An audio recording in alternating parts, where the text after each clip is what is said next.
Hello and welcome to the Success Showcase. I'm your host, Eric Lopkin from the Modern Observer Group. And with me, as always, is Chip Janiszewski from the Happiness and Success GPS. Chip, how you doing this week? Doing wonderful. How about you, Eric? Doing fantastic. Sunshine and then clouds and a little rain, and now it's sunny again out here. But I am so looking forward to our guest today, who's a longtime networking friend of mine and sometime business collaborator in Janet Johnson. So it's going to be a fun afternoon here. Absolutely. Janet has what I consider a fairly unique way of looking at things. So, Janet, welcome.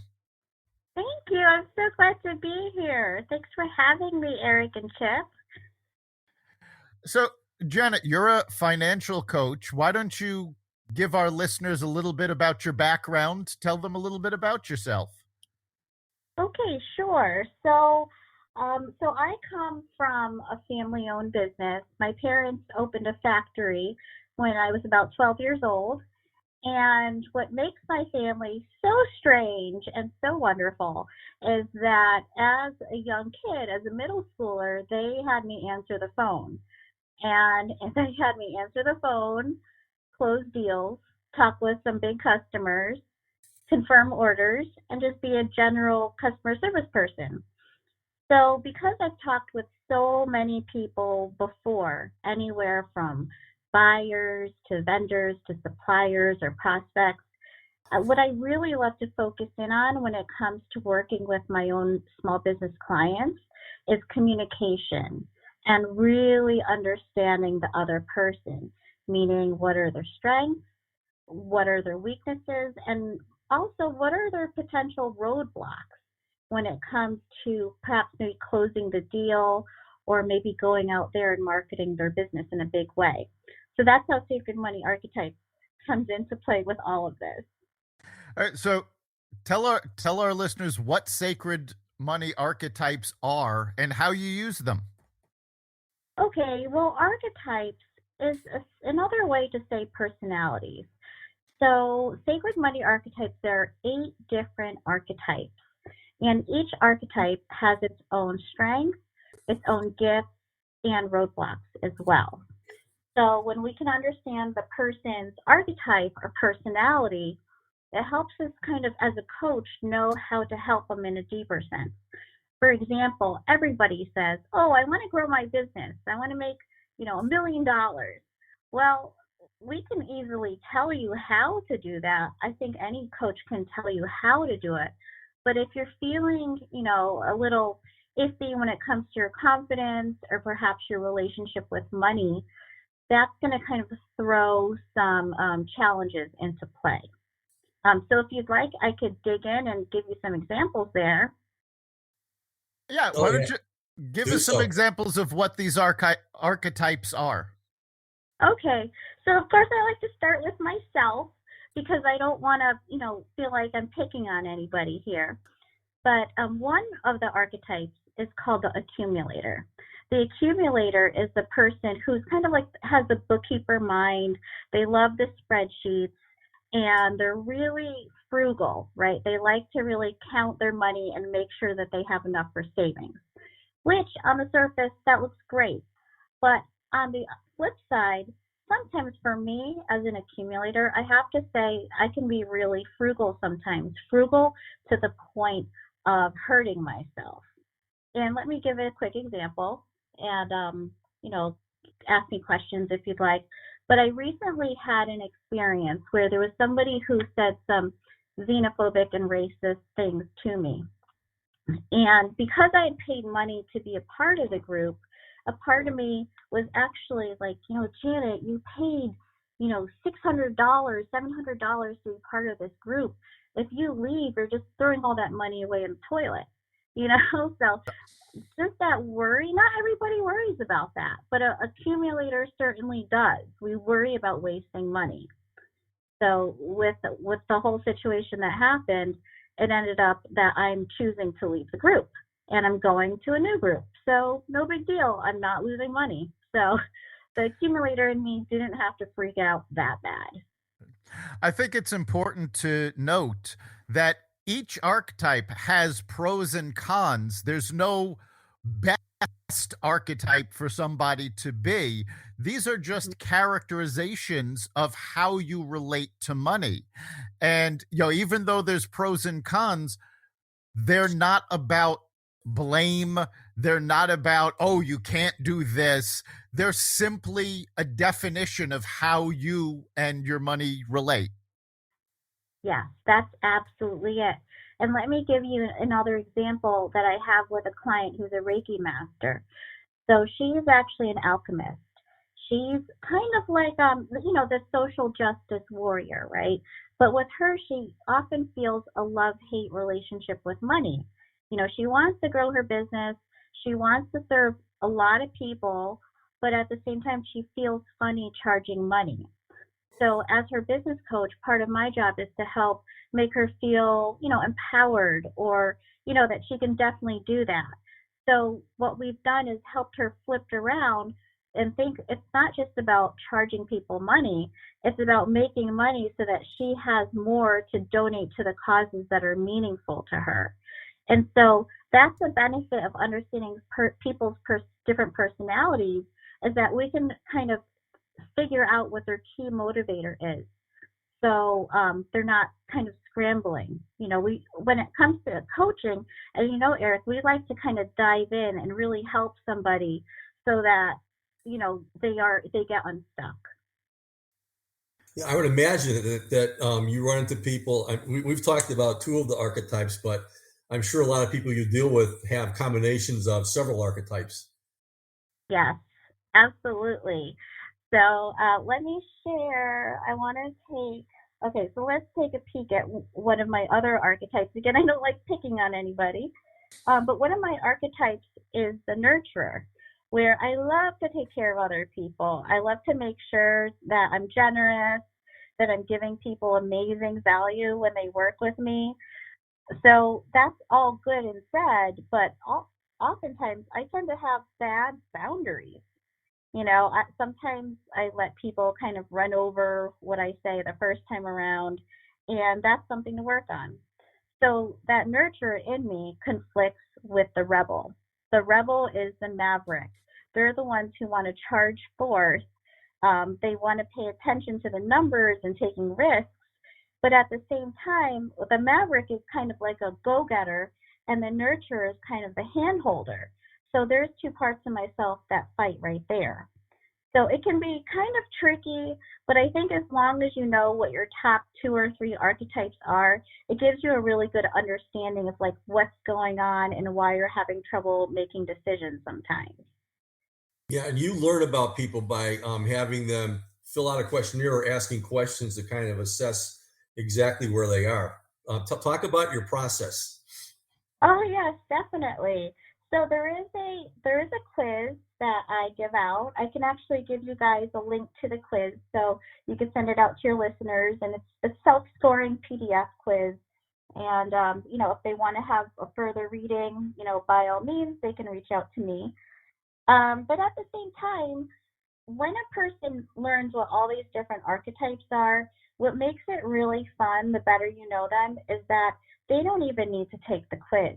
You can just kind of watch them and see how they interact with other people, or how they, show up in the world. And then you just know what their archetype is. So I have a coach, for example. She's a celebrity. She has the big blown out hair and the sparkly microphone, and the fancy pink suit. And so she is a celebrity. She loves to be on stage. So for me, as a person who's studied these sacred money archetypes for 5-6 years, I can definitely tell what kind of people, what kind of archetypes certain people are. That's fantastic. And I think something that, we need to focus on is the fact that all of these are about the relationship with money and how people think of money. And a lot of folks don't realize what their relationship is, or some of the things that have influenced that behavior over the course of their lifetime. Um, Mm. Certainly for older folks that, lived through the Great Depression, you saw an unwillingness to, to spend a lot. They were very careful because they saw firsthand, oh, it could all go away.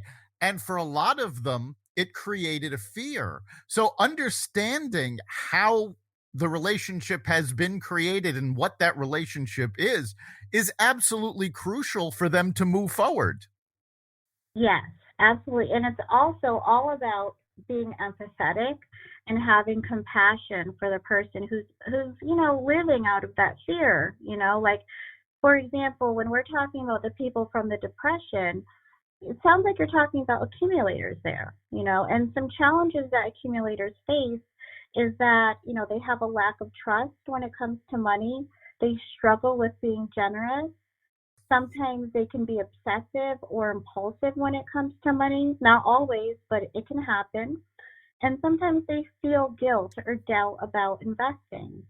And so, as a coach, it's really, really, really important to see, the sides that, yes, there are those challenges, but they also have their gifts as well. They have, let's talk about their gifts. So they're very good at saving money, right? They're very, very good at creating financial independence, and they're also financially responsible. So put this person in the same community with another individual who struggles with those same gifts. So when those two people work together, my goodness, that's a powerhouse right there. They can help each other so much. And that's what communication and confidence and connections really are, is helping one another. So, yeah. You know what? Let me tell you about the ruler. Do you mind? Go ahead. So the ruler, this is one of the reasons why I love doing what I do. Because my dad was a ruler, right? And so my dad started our business in the early 90s. And then when he retired from the business, he didn't really retire. He basically just went to the Philippines and started 5 other businesses. So that wasn't a real retirement. But what happens with certain people who have that ruler archetype is that they really burn themselves out, right? They don't enjoy life in the moment. They feel like there's never enough and that they're chasing after a moving target. And it's great that they have this idea of creating an empire that can help, all of those people in their family or their community. But at the same time, they sacrifice their health and their family and their personal life. So that's partly why I decided to become a coach and to become certified with Sacred Money Archetypes for those rulers. Because you know what? There is a way to build a business without having to sacrifice your life to do it. It means a lot to me. Yeah, it's so important to find that balance. But I'm going to push back a little bit on something you said. You said your father went to the Philippines and started 5 other businesses, and that's not retirement. Okay. I've dealt with a lot of folks. We actually do retirement coaching to help people figure out what they're going to do in their retirement. And the biggest problem retirees face is suddenly stopping doing things, and it's detrimental to their health. It's detrimental certainly to their finances, but for a lot of people, exactly what you're describing is the perfect retirement. It's stopping what you were doing before and doing something new. So I think we need to be very careful when we define retirement. It's not necessarily stopping. I mean, sure, there are loads of people that want to retire and play golf and that's all they want to do. And that's fine for them, but that doesn't fit everybody's needs. Oh, it certainly doesn't. I fully agree with you there. And I think that when a person retires, I think it's important to also, talk with their life partner and make sure that, whatever retirement looks like for them matches, kind of connects with their life partner. So my dad, he started a bank, and he started let me see, all these different plantations, from coconut and rice and pineapple and calamansi. And he started all these fish ponds with tilapia and bangus, which is a milkfish, and jumbo shrimp, like the size of my head, jumbo shrimp. That's his retirement. But it wasn't my mom's dream of retirement. And so, I fully embrace people to go and have the retirement that you dream of. Just kind of check in with your life partner and make sure that they want that too. My mom loved eating that shrimp, I have to say. So did I. Like actually counting and managing the shrimp. Yeah, I think I want to change what I want for dinner tonight. But anyway, I mean, it's so important to really have your why as far as why you're doing it. I mean, if your dad was just there to make more money and so on and so forth, as opposed to pursuing passions and so on. By the way, I think he should probably write an autobiography about everything that he's done. I mean, this sounds fascinating, but it's so important to be doing it for the right reason. And obviously talking with your significant other while you're doing this is really, really important. And but the cautioning, don't burn yourself out and that kind of thing is very, very real also. So you got to find that happy medium, but has to start with really what your passion purpose is. Yeah, absolutely. And it's funny that you say that, Chip, because when I was, very little, probably even younger than kindergarten, my dad used to talk to me about owning an island, and it would have bananas on it and monkeys.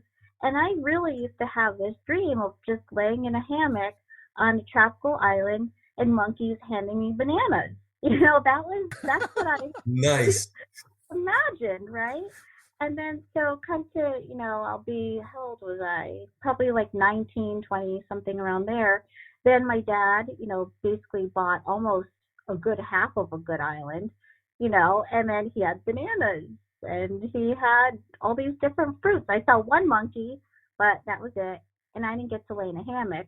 But it's really funny that you said that, because when it comes to purpose, even though he didn't tell me what his purpose was, I think what the vision was in his mind came into reality, because it took a good 20 years, but it still happened. And I like that. Yeah, that's something to also for people to be aware of. There's no such thing as an overnight success. Overnight success takes years. And he obviously had that image in his head because he shared it with you when you were a young child. And to have that kind of focus is really important, because you're working towards that goal. And if you can envision it, you can make it happen. Yes, absolutely. And what's even more fun is that you don't necessarily need to know the how. Sometimes it just folds open that way. One of the gifts that he ended up falling into was when he was on a piece of land. He was building a house, and he noticed all these kids around, all these kids not going to school, just running around and playing. And my dad said to the person he bought the land from, he said, why aren't these kids in school? And it came to be that the school district didn't think that they needed a school because those people were too poor. And so he ended up building an elementary school. The house that he was building ended up being the temporary elementary school. And then when they got funding from the town then built a school up the hill. Then at the same time, when they were building the house, they found an underground spring underneath that piece of land. So with that spring, they're able to supply fresh, clean water to all of the schools in the school district. So all of that, it came from a vision, right, Eric? It came from some sort of purpose that we didn't fully know. Yeah, and you never know where it's going to go. That's just an amazing story. And you yourself have had quite a career path, because I met you doing a few different things back when you had the manufacturing company, back when you had your accounting business, and then I didn't see you for a couple of years, and now you're doing this. And you had a couple of years where you just kind of got back to yourself and transitioned from point A to point B. So tell us about that journey, because I'm sure a lot of people are going through that too. Oh, sure. So, Chip, you and I, we grew up in our family's business. And, back then, I never heard the word money mindset. I never heard of that before. I was just working, it didn't matter if I felt nervous about money. What mattered is actually talking to the customers and taking care of them, and then, so I was raised in a house where, money was not something that was a bad thing to talk about. It was just a normal part of daily life. And then I think, Chip, when we met again was when we were doing the training for the small business owners. And I realized like a lot of those small business owners never really had a safe space to talk about money, in their home, or perhaps maybe they didn't take an accounting class in high school or college. And it was really an area that was sort of like poo-pooed, and that's why I decided to teach this, because I don't want anyone to ever feel like this is something that they're definitely bad at. It's true, they probably weren't taught about it growing up, but that's okay. That's fixable, And then let's fast forward here. So a few years ago, I took a break from my business, and it was one of the best choices I ever made. And guess what? I decided to become a part-time bookkeeper. And people laugh at me because for me, like in my strange little universe, bookkeeping is like meditating. It's very soothing to me to see, 1 + 1 = 2, or reconciling to 0. And it just feels really good to me. I don't know. I'm just strange, but that's me, that's my journey. But not everybody has to have that. Not everybody has to be like that. And I don't encourage everyone to be like that, because it's a little bit strange, honestly. Well, no, you shouldn't think of it as strange. This is just what worked for you. And I understand what you're talking about. My first job out of college was in investor relations, and I ended up running the IT department for the New York office. Now, the company I worked for was located in Chicago, and all of the account executives had databases of their contacts that had to be entered. And the process was that they would fill out a form to have the people entered into the database. And you have to understand this is, the early 1990s. So entering into a database wasn't as simple as, what people think of now. Yes. But they had this process at the company that all of these forms had to come to me. I had to sign off and approve all of the forms and then send them to Chicago, where they would enter it into the company's main database. Oh, well, my goodness. Friday afternoons, when I did not feel like working and I'd had it with the work week, I would take the stack of forms and just start approving them. And I found it so relaxing to just approve the forms. Yeah. Isn't that interesting? Like, sometimes there's tasks that really, let us just be, just be in the moment. Let's be mindful. And I love that part of bookkeeping, just like you love the data entry, the approvals of it. So I get you. So yeah, I mean, so everybody has something that they do that relaxes them that might not relax anybody else. But that's something that's important for people to understand, that they need to find their own ways of doing things. And that includes how they relate to money and how they deal with money. And I've had this conversation with a number of clients over the years when I'm asking them, okay, so, what do you need to bring your business to the next level? And they go, well, I need money. It's like, well, no, you don't, because the money isn't what brings you to the next level. It's what the money can buy. Money is just a method of getting there. So you have to take that step forward and go, okay, well, it's not really the money that I need. It's whatever I'm going to get with that money. What's that? Yes. And I love that you said that, because it's so true. Everyone's always thinking, oh, I need cash. I need it right now, and everything in my life will be better. But that's not always true. I think a lot of it begins with, having that confidence and really knowing yourself. And like you said, just how I feel a little silly being a bookkeeping, meditative kind of person, I shouldn't feel that way, because if I wasn't that bookkeeping, meditative kind of person, I couldn't have helped, my family achieve the vision that they created in the Philippines, and so it's all connected. And that's why I love doing what I do. It's cool. Exactly. I mean, actually, as you know, I have a degree in accounting also, and mine was BC, before computers. And even back then, where you used calculators and pencils and pre-formatted statements and all that kind of stuff, and I had, for my company that did $6 million of sales a year, I really enjoyed putting all that stuff together too. But boy, was I happy when Excel came out, and then accounting software after that. Chip, did you have to wear the little green visor? Oh, no. I put that on, but I couldn't see, so I took it off. Oh, no. I'm picturing one of those big adding machines, or maybe like an abacus. Yeah. There you go. Yeah.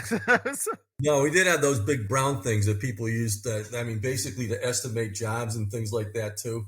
But mine was just like a little the calculator with the tape stick spitting out of it all the time. So that you had to attach to everything to prove things out. So. Sure. No, I remember the green paper. So, the green paper. Sure. The ledger paper. Yeah. I'm right there with you, Chip. I never wore the green visor, though. No, I didn't either. All right. Well, we're coming up on the end of our time. So, Janet, if somebody wants to get more information about Sacred Money Archetypes or get a hold of you, how can they do so? Sure. They can find me at mymoneypivot.com. And for any of your friends, Eric or Chip, if anyone wants to do a free Sacred Money Archetypes reading with me, because it's you guys, I would be more than happy to do it for them. They just have to say, hey, I'm a friend of Chip, or hey, I'm a friend of Eric. And then we can get on the phone and do that for them. Fantastic. All right, Chip, what do you think is the big takeaway for our listeners this week? Well, first of all, it's great to get back together again with Janet. And it's, basically money is the thing that you have to put in perspective. We talk about this all the time when we're talking about personal strategic planning or whatever.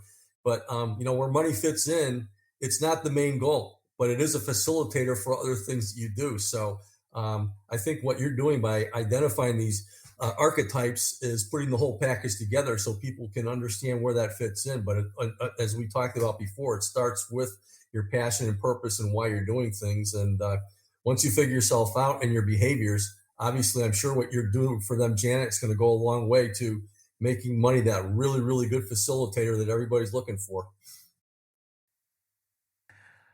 Yeah, I think for me, the big takeaway is to understand how you relate to money.